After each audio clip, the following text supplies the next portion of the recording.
ബെല്ലടിച്ചു. കയറി വന്നു Julie miss. എന്തൊരു ഒച്ചയായി ഈ ക്ലാസ്! അടുത്തുള്ള ക്ലാസ്സിലൊന്നും പഠിപ്പിക്കണ്ടേ? മിസ്സിന്റെ തല ബോർഡിലേക്ക് തിരിഞ്ഞു. ആൻറ്റോ, നിനക്കാണോ ഇവിടെ ഇത്രയും കുഴപ്പം? 5 ടിക്കിലാണ് നോട്ടം. അതിന് താഴത്തെ ഈർപ്പം അവൾ ശ്രദ്ധിച്ചില്ല. എണീക്കടാ. ഞാനല്ല മിസ്സേ, അമ്മച്ചിയാണ്. ഞാനല്ല. ഈ മീരയ്ക്ക് പാർഷ്യാലിറ്റിയാ. അവക്കടെ ഫ്രണ്ട്സിന്റെ പേര് അവൾ മനഃപൂർവ്വം എഴുതാത്തതാ. നന്ദനൊന്ന് ചിരിക്കണമെന്ന് തോന്നി. മീര അപ്പോഴാണ് നിവരുന്നത്. എന്താ മീര ഇത്? മിസ് തുറപ്പിക്കുന്ന കണ്ട് അവളും എണീറ്റു. ഇല്ല മിസ്, വേറാരും സംസാരിച്ചില്ല. കള്ളം പറയുന്ന നോക്ക്. നന്ദൻ ശരിക്കും ചിരിച്ചു. ലീഡർ കണ്ടു കാണില്ല മിസ്, അവൻ പിന്നിൽ നിന്നും പറഞ്ഞു. കാണാൻ അവക്കെന്നെ കണ്ണില്ലേ? എന്നെ ടിക്കറ്റ് നിർത്താൻ കാണാമായിരുന്നല്ലോ. വിടടാ. വിടേണ്ടത് മിസ്സല്ലേ? വന്ന് ലീഡറിന്റെ പണി നോക്കാനും അറിയില്ലേ മീര? സോറി മിസ്, ഞാൻ ശ്രദ്ധിച്ചില്ല. അവൾ മുഖം താഴ്ത്തി നിന്നു. നന്ദനും പാവം തോന്നി. അവൾ ബാക്കി കൂടി പറഞ്ഞതും അവനൊന്ന് ഞെട്ടി. എനിക്ക് ലീഡർ സ്ഥാനം വേണ്ട മിസ്, വേറെ ആരെങ്കിലും നിർത്തിക്കോ. മിസ്സിന്റെ മറുപടി കേൾക്കാതെ അവൾ ബെഞ്ചിലിരുന്നു. ഏയ്! ആൻറ്റോയുടെ ആഹ്ലാദത്തിന് അളവില്ലായിരുന്നു. അതേ സന്തോഷം നിറഞ്ഞു ക്ലാസ്സിലും. ആരൊക്കെയോ കൈകൊട്ടി. നന്ദന് മാത്രം സഹിക്കാനായിരുന്നില്ല. ലീഡർ സ്ഥാനം അവൾക്ക് എത്രത്തോളം വലുതാണെന്ന് അവന് മാത്രം അറിയാമായിരുന്നു. പകരമാരാ ലീഡറാവാ? മിസ് ചോദിക്കേണ്ട താമസം ആൻറ്റോ ചാടി എണീറ്റു. മിസ്, നന്ദൻ! ഡാ! നന്ദൻ അവനെ പിടിച്ചിരുത്താൻ നോക്കിയെങ്കിലും അവൻ തുള്ളിച്ചാടിയത് പോരാഞ്ഞിട്ട് ക്ലാസ് ഏറ്റു പറയുന്നു. നന്ദൻ, നന്ദൻ, നന്ദൻ! മീരയ്ക്ക് പകരം ആര് വന്നാലും അവർക്ക് സന്തോഷമാ. എന്ത് പറയണമെന്നറിയാതെ നിന്നു അവൻ. അപ്പോഴേക്കും ശരിക്കും ക്ലാസ് എടുക്കേണ്ട കുമാർ സർ കയറി വന്നു. മിസ്സേ, ഇത് എൻ്റെ അവറാ. സോറി സാർ, ലീഡറിന്റെ കാര്യം നമുക്ക് പിന്നൊരിക്കൽ തീരുമാനിക്കാം പിള്ളേരെ. അതും പറഞ്ഞ് PT സാറിന് വഴി കൊടുത്തു ജൂലി. ഭാഗ്യം, ഞാൻ കരുതി ഇന്ന് ഈ കണക്ക് തള്ള PT പീരീഡ് കയ്യേറുമെന്ന്. ആൻറ്റോ ആശ്വാസത്തിൽ നോക്കുമ്പോൾ ആകെ തകർന്നിരിക്കുന്നുണ്ടായിരുന്നു നന്ദൻ. എന്താടാ നന്ദ?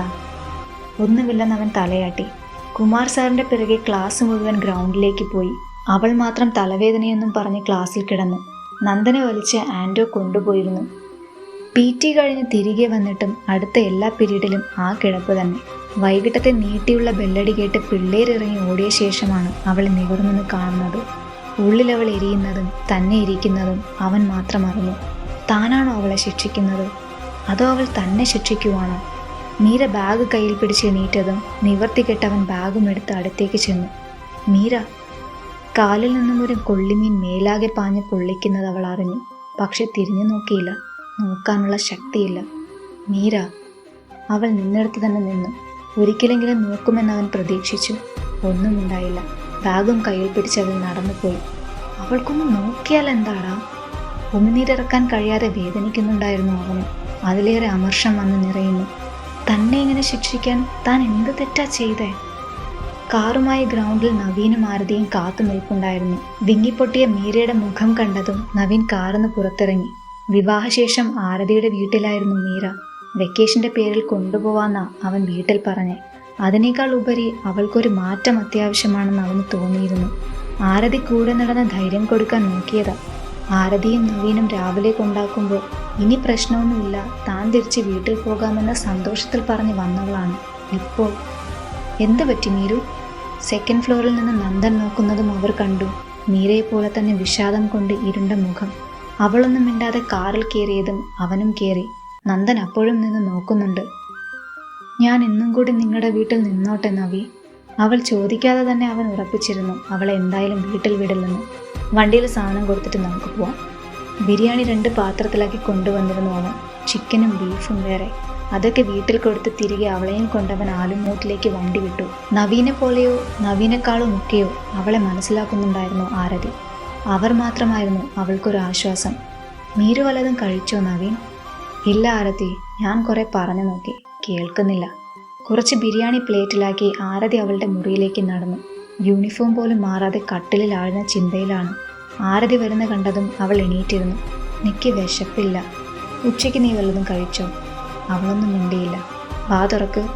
ഒരു പിടി അവൾ നീട്ടി. വായിൽ വെച്ചവൾ ചവയ്ക്കാൻ ശ്രമിച്ചെങ്കിലും ഉപ്പുനീർ തൊണ്ടയെ കുത്തി നോക്കുന്നു. എന്നെ ആർക്കും ഇഷ്ടമല്ല ചേച്ചി, ആർക്കും. വാതിൽക്കൽ നിന്ന് ഒക്കെ കേൾക്കുന്നുണ്ടായിരുന്നു നവീൻ. നടന്നതൊക്കെ കാറിൽ വെച്ച് തന്നെ മീര പറഞ്ഞുകൊണ്ട് ആരതി പിന്നൊന്നും ചോദിക്കാൻ പോയില്ല. പക്ഷെ നടന്നതൊന്നും മറക്കാൻ മീരയ്ക്ക് കഴിഞ്ഞിരുന്നില്ല. ആർക്കും തന്നെ ഇഷ്ടമല്ലെന്നറിയാം.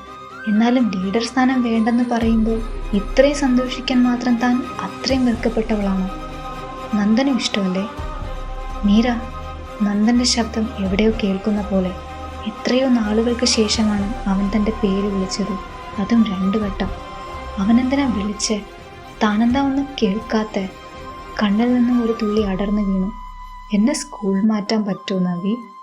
നിർവികാരയായി അവൾ നവീനെ നോക്കി. കരയാൻ ഇനിയൊരു പറ്റുപോലും ഇല്ലാതായിരിക്കുന്നു. ഇഷ്ടപ്പെടുന്നവർക്ക് പോലും താനൊരു ശല്യമാണെങ്കിൽ ഒഴിഞ്ഞു പോകുന്നതല്ലേ നല്ലത്? നവീന് പാചകത്തിൻ്റെ സാധനം എടുക്കാനുണ്ടായിരുന്നു. രാവിലെ വന്ന പിക്കപ്പിൽ കയറി അവൻ പോയതിനാൽ ആരതിയാണ് മീരയെ സ്കൂളിൽ കൊണ്ടാക്കിയത്.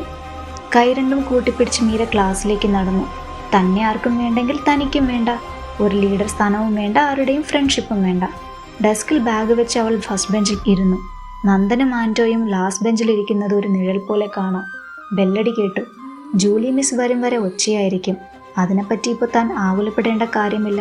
ലീഡർ സ്ഥാനം ഒഴിഞ്ഞല്ലോ. പുതിയൊരു ലീഡർ വരും വരെ ബഹളം തുടരട്ടെ. എന്നാൽ അവളെ അതിശയപ്പെടുത്തിക്കൊണ്ട് ആരും അധികമൊന്നും മിണ്ടുന്നുണ്ടായിരുന്നില്ല. കുശലം പറച്ചിലൊക്കെ നടക്കുന്നുണ്ടെങ്കിലും വളരെ താഴ്ന്ന സ്വരത്തിലാണ്.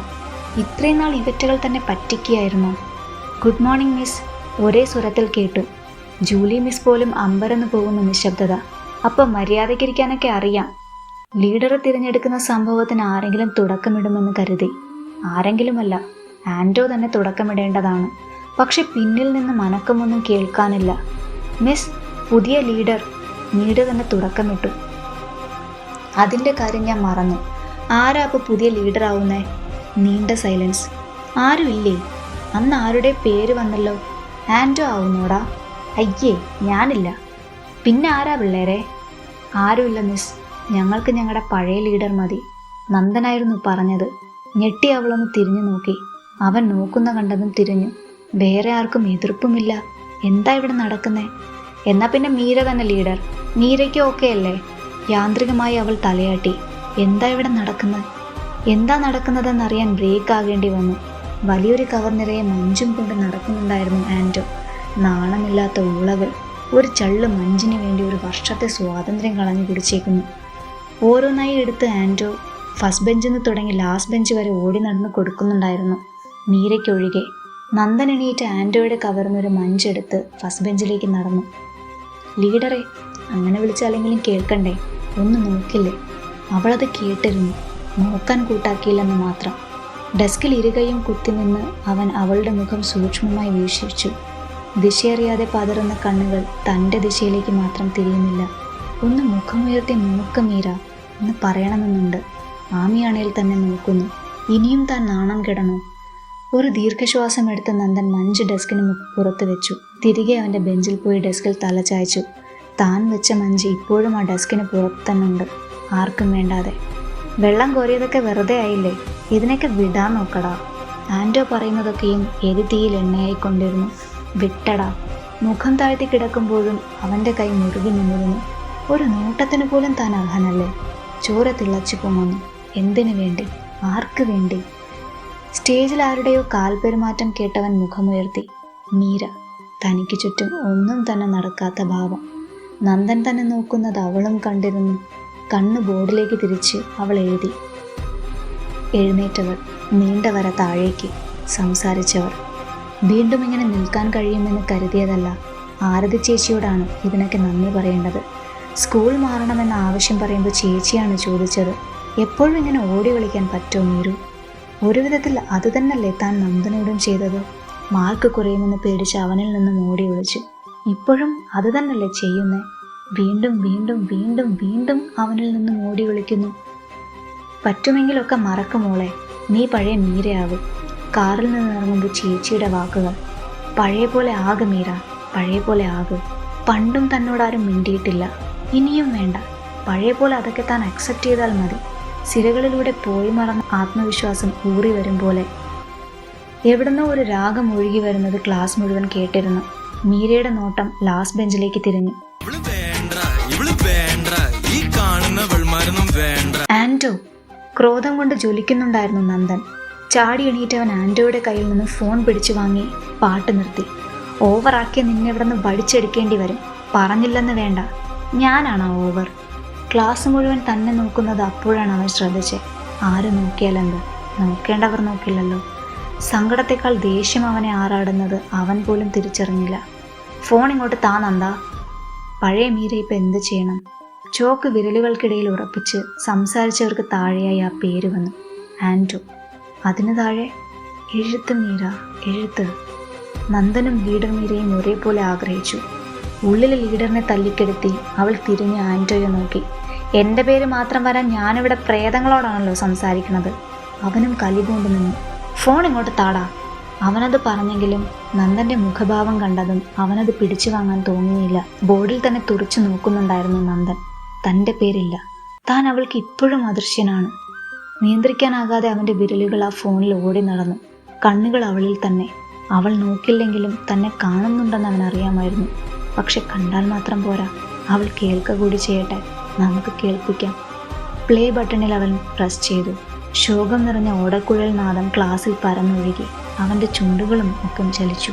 സക്കரை நிலவே பெண்ணிலவே காணும் போதே கரைந்தாயே நிம்மதி இல்லை ஏனில்லை நீ இல்லையே சக்கரை நிலவே பெண்ணிலவே காணும் போதே கரைந்தாயே நிம்மதி இல்லை ஏனில்லை நீ இல்லையே மனம் பச்சை தண்ணிதான் பெண்ணே அதை பற்ற வைத்ததும் கண்ணே என் வாழ்க்கை என்னுം കാട്ടെ എരിത്ത് കുളിർ കായ്തായ് കൊടുമൈ പെണ്ണേ. അർത്ഥം കൂടി പറഞ്ഞു കൊടുക്കടാ തമിഴ, എല്ലാവർക്കും മനസ്സിലാവണ്ടേ. ആൻഡ്രോ പറഞ്ഞു കേട്ടാണ് ക്ലാസ് മൊത്തം താൻ പാടുന്നത് നോക്കിയിരിക്കുന്നത് അവൻ കാണുന്നത്. പട്ര വെയ്ത്തതെന്ന് വെച്ചാ? ജിജോ സെക്കൻഡ് ബെഞ്ചെന്ന് ചോദിച്ചു. ജ്വലിപ്പിച്ചത്. നന്ദൻ മറുപടി കൊടുക്കേണ്ട താമസം ലീഡർ ബോർഡിൽ എഴുതി, ജിജോ. അമർഷം ഒരു ചിരിയായി പൊട്ടിയിരുന്നു നന്ദനിൽ. കൊടുമ എന്താടാ? ജിജോയുടെ അടുത്തുനിന്ന് വിനോദ് തലപൊക്കി. ടോർച്ചർ. നന്ദൻ ബോർഡിലേക്ക് നോക്കി. ജിജോയ്ക്ക് താഴെ പ്രത്യക്ഷപ്പെട്ടു വിനോദ്. നന്ദന്റെ കൈ അപ്പോഴും മുറുകി നിന്നു. തീ ജ്വലിച്ച് പടരുകയായിരുന്നു. കവിതൈ പാടിന കൺകൾ, കാതൽ പേസിയ കൈകൾ, കടസിയിലെല്ലാം പൊയ്കൾ, എൻ പിഞ്ചു നെഞ്ചു താങ്കുമാ. താങ്ങൂല അളിയാ. ആൻഡ്രോയ്ക്കൊരു ടിക്കം വീണു.